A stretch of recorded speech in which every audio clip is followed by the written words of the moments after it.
તો જૂનાગઢ જિલ્લાના મેંદરડા તાલુકાના સૂરજગઢ સ્થિત ભગવતી આશ્રમ શાળામાં માત્ર કાગળ પર ચાલતા ગેરવહીવટ અને બોગસ વાળાનો પર્દાફાશ થયો છે। વિદ્યાર્થી નેતા યુવરાજસિંહ જાડેજાની મુલાકાત અને રજૂઆતો બાદ વહીવટીતંત્ર તાત્કાલિક હરકતમાં આવ્યું છે। આશ્રમ શાળામાં સરકાર દ્વારા પ્રતિ વિદ્યાર્થી આપવામાં આવતી ₹2500ની ગ્રાન્ટ ટ્રસ્ટી મંડળ દ્વારા હડપ કરી લેવામાં આવતી હોવાના ગંભીર આક્ષેપો કરવામાં આવ્યા છે। તપાસ દરમિયાન એક જ ઓરડામાં ભોજનશાળા અને લાઇબ્રેરી ચાલતી હોવાનું તેમજ ડિજિટલ બોર્ડનો અભાવ હોવાનું સામે આવ્યું છે।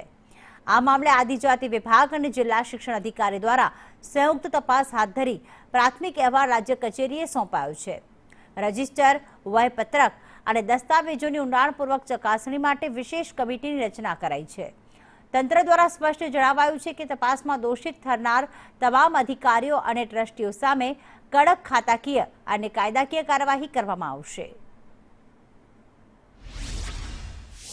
જે હિસાબ જે આપવામાં આવે છે 75 બાળકો, અહીંયા 75 બાળકોનું અત્યારે ઇન્ટેક બતાડવામાં આવ્યો છે, પરંતુ એ 75 બાળકોના ઇન્ટેકમાં એક પણ વિદ્યાર્થી એ અહીંયા હાજર કે ઉપસ્થિત નથી।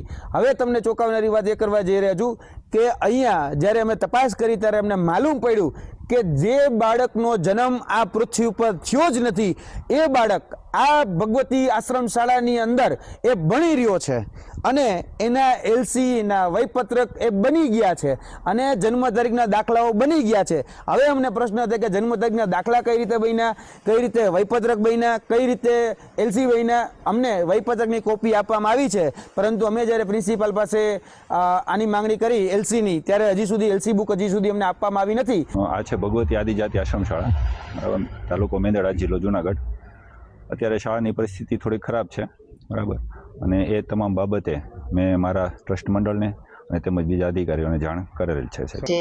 જેનો મુદ્દો આજે આ ધ્યાનમાં આવ્યો છે કે ત્યાં કોઈ પણ વિદ્યાર્થીઓ ફિઝિકલી અવેલેબલ નથી ને છતાં ત્યાં હાજરી પત્રક ને એ બધું જ જોવા મળેલું છે।